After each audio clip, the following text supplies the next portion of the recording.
नमस्कार। और आज की इस गहन चर्चा में आपका स्वागत है। आज हमारे पास जो सूत्र हैं वो हमें हरियाणा की राजनीति के अंदरूनी गलियारों में ले जाते हैं। ये कहानी सिर्फ चुनाव की नहीं है, ये कहानी है रणनीति की, महत्वाकांक्षा की और एक ऐसी राजनीतिक चाल की जिसने सबको चौंका दिया। बिल्कुल।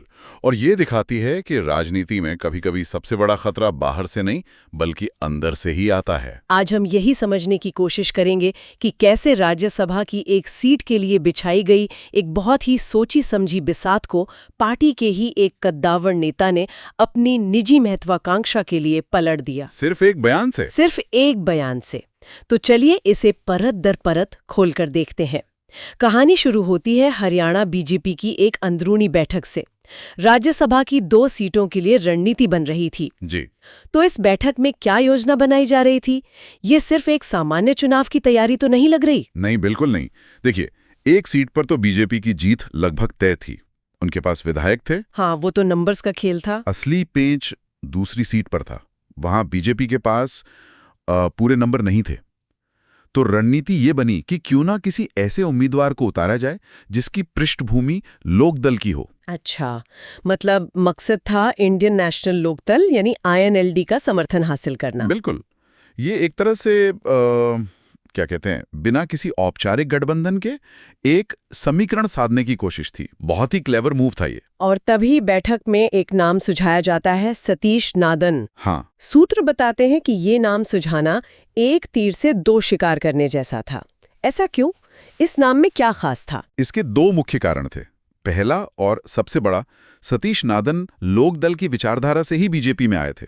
तो वो INLD को स्वीकारी हो सकते थे। INLD ये कह सकती थी कि हम बीजेपी को नहीं, अपने ही एक पुराने साथी को समर्थन दे रहे हैं। ठीक है, ये तो राजनीतिक एक्सेप्टेबिलिटी की बात हुई। और दूसरा कारण? दूसरा कारण था हरियाणा का जातीय समीकरण। वो रोहतक से हैं और जाट समुदाय से आते हैं, जो हरियाणा की राजनीति में एक बहुत बहुत महत्वपूर्ण फैक्टर है।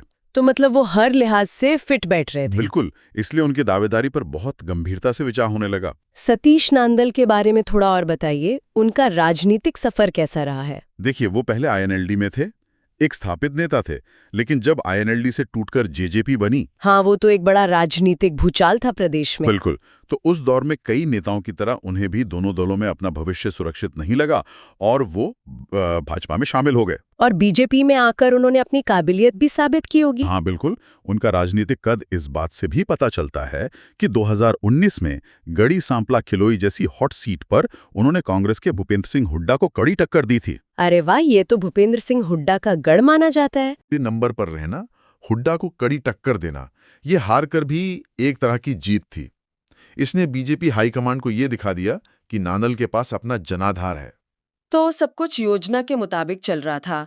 एक आदर्श उम्मीदवार मिल गया था, रणनीति तैयार थी। लेकिन फिर कहानी में एक नया मोड़ आता है। यहाँ पर एक और किरदार की एंट्री होती है, मनीष ग्रोवर। हाँ, और यहीं से पूरा खेल पलट जाता है। मनीष ग्रोवर रोहतक बीजेपी के कद्दावर नेता और पूर्व मंत्री हैं। जी। और उन्हें किसी तरह बीजेपी की इस अंदरूनी बैठक की भनक लग गई। अच्छा। और दिलचस्प बात यह है कि वो खुद भी राज्यसभा जाने के इच्छुक थे। ओहो, तो ये एम्बिशन का टकराव था। सिर्फ एम्बिशन का ही नहीं, सतीश नांदल उनके दोस्त भी हैं। दोनों रोहतक में साथ मिलकर राजनीति कर रहे थे। दोस्त, लेकिन सूत्र में एक लाइन लिखी है, कहते हैं राजनीति में कोई किसी का सगा नहीं होता। और अगले ही दिन कुछ ऐसा हुआ जिसने इस बात को सच साबित कर दिया। ठीक यही हुआ। अगले दिन मनीष ग्रोवर भी एक ऐसा बयान दिया जो सतीश नांदल को बदनाम करने और उन्हें राज्यसभा की दौड़ से बाहर करने के लिए ही था। वो बयान क्या था? उन्होंने ऐसा क्या कह दिया? ग्रोवर ने सार्वजनिक रूप से एक पुराने गुप्त गठबंधन का पर्दाफाश कर दिया।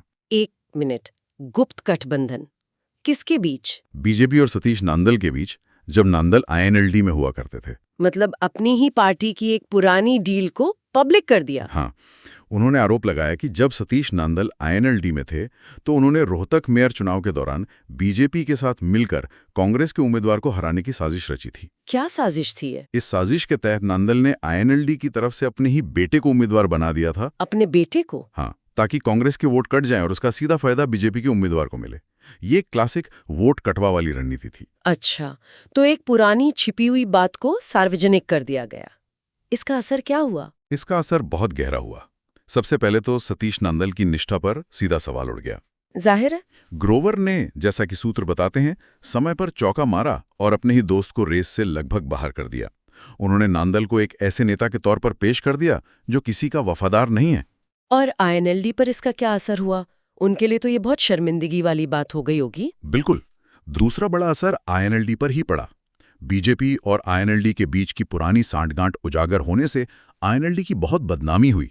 उन पर ये आरोप लगने लगे कि वो तो पर्दे के पीछे बीजेपी की बी टीम बनकर काम करते हैं। और ये सब इसलिए हुआ क्योंकि ग्रोवर अपनी निजी महत्वाकांक्षा पूरी करना चाहते थे। हाँ, उन्होंने अपने फायदे के लिए अपनी ही पार्टी की रणनीति को दांव पर लगा दिया। तो कुल मिलाकर एक सोची समझी राजनीतिक रणनीति एक नेता की निजी महत्वाकांक्षा की भेंट चढ़ गई। बिल्कुल, वे कुर्बान कर ही दिया। ये पूरी घटना राजनीति के एक बहुत अहम सवाल को जन्म देती है। क्या? कि जब कोई पार्टी बहुत जटिल रणनीति बनाती है जो गुप्त समझौतों और नाजुक भरोसे पर टिकी हो, तो उसके लिए असली खतरा बाहरी विपक्ष से होता है या फिर पार्टी के अंदर बैठे उन महत्वाकांक्षी लोगों से जो सही मौके का इंतजार कर रहे होते हैं। ये एक ऐसा सवाल है जिसका जवाब शायद हर राजनीतिक दल ढूंढ रहा है।